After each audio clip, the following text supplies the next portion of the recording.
Yeah. What's happening, sir? Not much. How you doing? I'm good. I'm the bench warmer.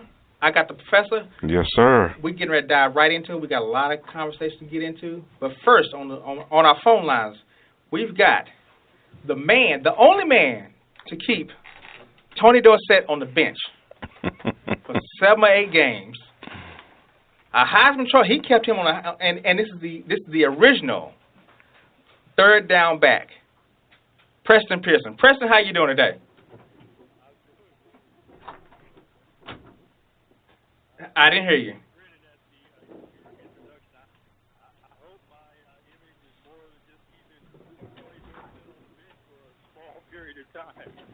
Yeah, it's more than that. It's more than just keeping Dorsett on the bench. It's actually you're the original third down back too, because you caught out the backfield like nobody else, unless you want to say Chunk Muncie. Well, I believe that you're correct with that. I like to make claim to the fact that Tom Landry and the Cowboys back in the day gave me that opportunity, and it was a result of Tony being named as the starting running back at that position. But Tom Landry gave me an opportunity to continue playing, continue working at my profession. Obviously, my years in the league were elongated a little bit, and I had a chance to develop that position. And I really appreciated that from Coach Landry and the Cowboys. And you actually did a good job. Actually, you was my favorite players against the Rams, and you caught that long bomb that was Roger Staubach threw. Yes, sir. That diving bomb. That was probably my best, greatest play in my 14-year career. That's a play that I will always remember, and it sticks out in my mind every time I think about it. Kind of chill bumps go up and down my arms, everything. So it was a good play. Well, while we got you on, you dealt with a lot of controversial players in your time of football. Random, didn't you? Well, I've been around a number of players that have been so-called controversial. Thomas Henderson here from the Cowboys. I think a couple of guys from the teams that I was on up in Pittsburgh with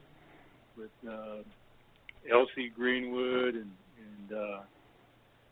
part of that steel curtain up there was there's some guys that were independent, strong-minded guys and kind of went their own ways at certain times, and I guess you could call it controversial. Controversial, wasn't it? Well, like I say, they were individual guys that had strong personalities, and all of those guys, with the exception of Joe Green, who just happened to be from the Dallas-Fort Worth area, he's the only guy that's remaining.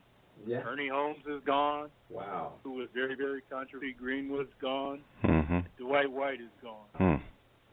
Well, reason why I bring that up because we got this that's coming here for the Cowboys, and that's kind of been on everybody's mind as far as controversy type of, I guess, team. As a player, how you deal with a player that necessarily knowing everything that really happened. Well, obviously Greg Hardy brings a different kind of controversy, if you will, to the table. And this is a controversy that's just now reared its ugly head in the headlines. It's all I can remember. I'm talking about domestic violence. Right.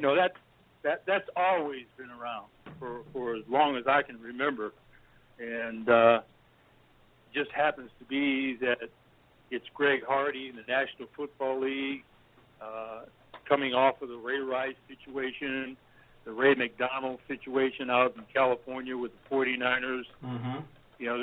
This thing has really hit home with America, and rightfully so. Should have happened a long time ago. Just happened to be with Greg Hardy and domestic violence, and certainly with the Cowboys right now. There's many facets of this situation with Greg Hardy that we can be talking about, and I'm certainly one of those that believes that domestic violence has no place in America. I don't think that most of the people that you talk to will tell you that he is not without guilt in the situation that he got himself into revolving around domestic violence. But I think that what we have to do is we have to look at it from a lot of different angles. Certainly the angle from which the Cowboys went out and hired the guy. You have to look at it from an employer-employee standpoint. It is the National Football League, and what they're looking for there is people that can make their team a better team. And certainly the Cowboys' defense from last year, they sure need in terms of sacks, wasn't very good. It certainly wasn't in the top in terms of sacks.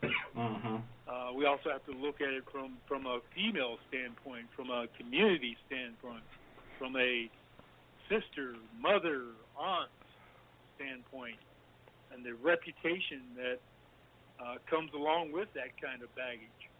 I also think that we have to think about Greg Hardy, the individual, the human being, right, who perhaps made a mistake. What do? Do you just simply cut this guy out of society, not allow him to find a way to admit his mistake, try to correct that mistake, and try to go forward and seek out a job? You know, there are many facets of this thing that has to be talked about. And I do think that Dale Hansen and some of the others were a little bit premature in their scorching of him. Certainly the Jason Garrett family. I agree. And Jason Garrett as a coach. I think that was a little bit premature because we really still don't know all the details of the charge. Right. And here's a question, too, that has to be answered, I think. Why does the young lady all of a sudden disappear? And take the money and run. Go to court? And in the settlement, what kind of settlement was it? Was it all about dollars? You know, if it was all about dollars, you know, that to me just works right into the hands of those who think that domestic violence is okay. Because they will say, on the other side of this whole issue, from the standpoint of the man, well, she was doing this and she was doing that, and he was just trying to keep her off of him, so he had the right to put his hands on her. No, he doesn't have the right to put his hands on her, but that's their position that they're going to take. So was she just looking for dollars out of this thing? I was going to say, couldn't this be a case of, I mean, we can look at this and say Greg Hardy is the worst person in the world. He should have put his hands on her. Couldn't we also look at the other side and say, is this a person who's just crying wolf based off of some of the allegations that have come out about her being on drugs or what have you, and him the one who's dialing 911, not her? Could this be a case of all I have to do is say he hit me, and guess what? I have America behind me? You hit the nail right on the head. That's why I say it's a little bit premature for any of us to rain down any kind of opinions on this situation. After all, the police kind of dropped the issue, didn't they? Yes, they did. As a matter of fact, the DA said that there is not enough. The reason why they dropped it so quick is there is not enough evidence to show that she was abused. That's why they dropped it real quick.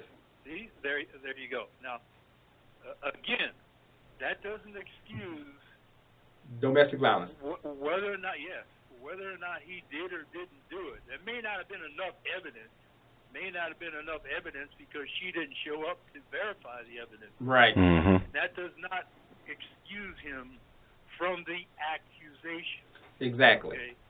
And that's why none of us, in my opinion, have the right to come down on this guy at this point in time. He has the right to go out and seek occupation, to perhaps even clear his name. I think we just have to kind of calm down a little bit. And let it work itself out. Allow the process to take place. And here's another thing. I think the Cowboys, before they even got into negotiations with Greg Hardy, really went out and did the work that they were supposed to do. Mm-hmm. I think they scrutinized this guy going all the way back to high school, and he did have some problems. I agree. He's had some problems in the past, and that's why he cannot be excused at this point in time from some of the issues that he's had. But, again, I get back to the fact that how long do we hold these things over a guy's head? Do we just cut him out of society? Do we not allow him to go out and get a job? Do we not allow the Cowboys to go out and try to better their football team? If they do the right things to figure that out?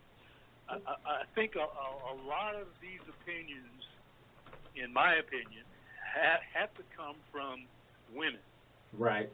Yeah. And from what I have heard, many of the women don't have too many problems with what the Cowboys did. So it's these grandstanding guys that want to put their chest out and say, "Hey, look, I don't like this, and so I'm helping the women out." And the women are like, "Wait a minute, now let's back up for a second." I think you're right with that. Now there should be, and there are women that feel that this guy should not have a job. He did what he did. He put his hand on her. That should not be allowed. Women should have a lot more respect to that, and I agree with them. Yes. I agree with them on that. But I get a lot of conversation from women that says she might be crying wolf.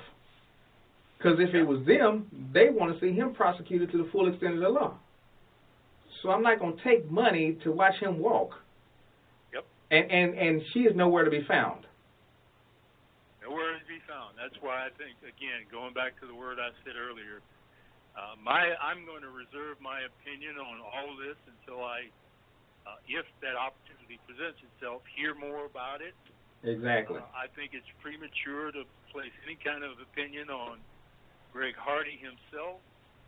Certainly on what the Cowboys did. I understand what the Cowboys did. They're just trying to better their football team. I think they went about it in the right way. Mm-hmm. I'm still not certain about Greg Hardy, the person. Because you don't know him. We don't know him. I don't know. I don't know much about him at all. I've never met him.